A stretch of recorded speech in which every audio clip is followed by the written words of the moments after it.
So Tyson Fury has banned Talksport from attending any of the press events in Saudi Arabia, as well as the fight itself with Francis Ngannou on Saturday. Now, this is, of course, ironic because Talksport over the past couple years has been the home of Tyson Fury's sycophancy. You got Gareth A. Davis, who is the head cheerleader. You got Simon Jordan, who isn't so much of a cheerleader of Tyson Fury as he is a cheerleader, or at least a stooge for Frank Warren. Let's just put it that way. He appears to be terrified of him. And yeah, he's had these little pathetic fake back and forths with him over the Francis Ngannou fight, but that's just him trying to save face. So Talksport has been the home of Tyson Fury's sycophancy, and even they have been banned for leveling even the slightest bit of criticism towards him. Adam Cattrall is the only person who's given Tyson Fury the kind of critique that he deserves over the past couple years. Gareth A. Davis, as I say, he might as well be, I'm not saying he is, he might as well be a fully paid up member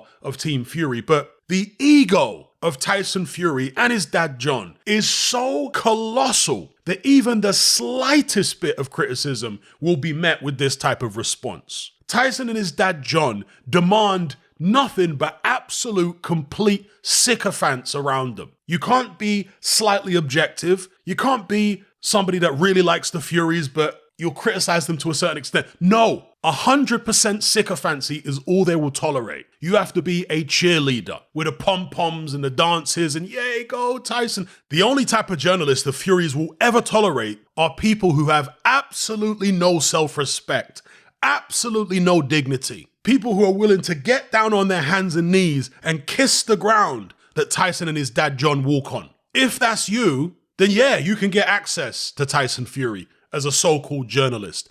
That's what you have to be like around them if you don't want them to turn on you. And Gareth A. Davis is upset with Adam Cattrall and other people at Talksport for not also being what he is, a massive Tyson Fury sycophant. And he's been coming out saying, well, you see, I never said that Tyson Fury was ducking Usyk, and Simon Jordan's backpedaling as well. Let me tell you something. Tyson Fury did duck Usyk. How about that? He ducked him for nearly 2 years. There is such a thing as ducking somebody at one stage of your career and then fighting them down the line when you think you've seen signs of slippage. That's exactly what Canelo Alvarez did with Gennady Golovkin back in the days. I did several videos at the time calling Canelo Alvarez out for ducking Golovkin. That's exactly what he was doing. But yet, a couple years down the line, after he saw what he believed to be slippage in the Kell Brook fight, but more so in the Danny Jacobs fight, he decided, okay, now's the time to fight Gennady Golovkin. Similar situation with Tyson Fury.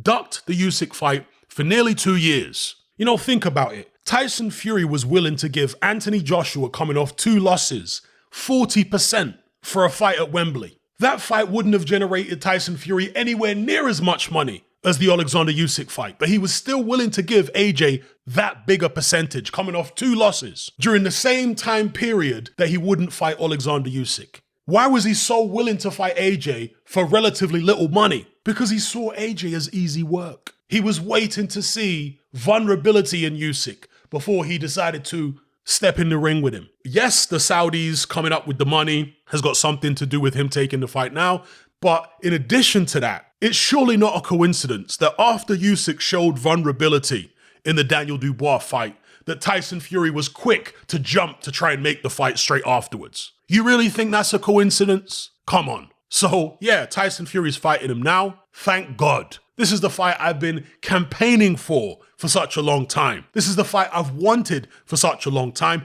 And that's why I put so much emphasis on criticizing Tyson Fury and getting on his case until he agreed to sign to fight Alexander Usyk. So we as a boxing community, those of us who are criticizing Tyson Fury for not fighting Usyk, we achieved our desired goal. We've finally got him to put pen to paper and sign on the dotted line. This is how you achieve it, folks. The same way with Canelo with Triple G. People applied a lot of pressure to Canelo. The fans applied a lot of pressure. And that eventually gets to the fighters. Yeah, it generates hype, of course. And it makes it more financially rewarding. It makes it more financially appealing to the fighters because of all the hype. But at the same time, it gets to their egos. I saw some comments from Frank Warren where he said that he didn't actually want to announce the Usyk Fury fight as being signed until after the Ngannou fight had taken place. He claimed that the reason he did is because he had to inform the IBF that the fight had been signed to stave off them imposing the Hrgovic mandatory on Usyk. And he said since he'd told the IBF, or they'd told the IBF, they might as well announce it to the public because it would only get leaked anyway. I don't buy that for a second.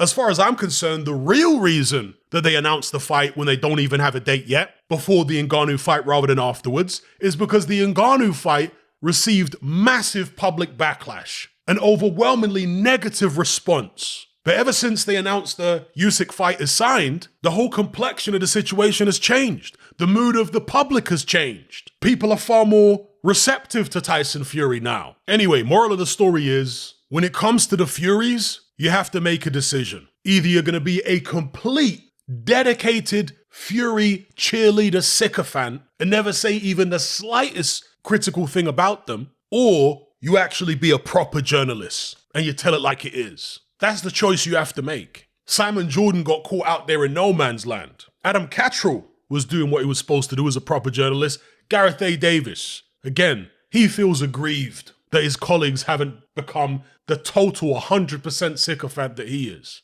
He's out in Saudi working for the Telegraph, so that's his way of getting around the Talksport ban.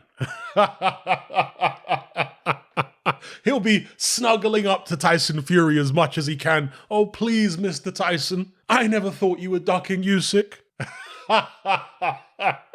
This guy's got no shame. This guy's got no backbone. The man's got no dignity at all. Shocking stuff. I'll leave it there. And before I go, I want to give a shout out to all the new subscribers to my Patreon page. I cover loads of different topics in my weekly podcast, as you can see on screen right now, from current events to deep dives down the rabbit hole and everything in between. I'm really enjoying the feedback and the discussions we've been having on there lately. So if you'd like to join the conversation, just click the link in the description box below. Are you sick and tired of the mainstream mindset? Does the dogmatic conformity and pathological ignorance have you tearing your hair out in frustration? Then don't be alone. Come and join our brotherhood on Patreon. We stand as a beacon of reason against an army of insanity. You'll gain access to my weekly topical podcast, where we take more deep dives than Jacques Cousteau on an endless variety of subjects. There's also videos, interviews, live Q&As, as well as a vast back catalogue of previous episodes, including my popular Confessions of a Nightclub Bouncer series. You can listen via the Patreon app or download in high-quality MP3. Connect with myself and hundreds of other members in our Element chat group. There's no contract, no commitment, you can cancel at any time, and it's cheaper than a Mickey D's McMuffin. Just head to my Patreon page via the link below this video and select the tier called the Brotherhood of Reason. I'll see you over there.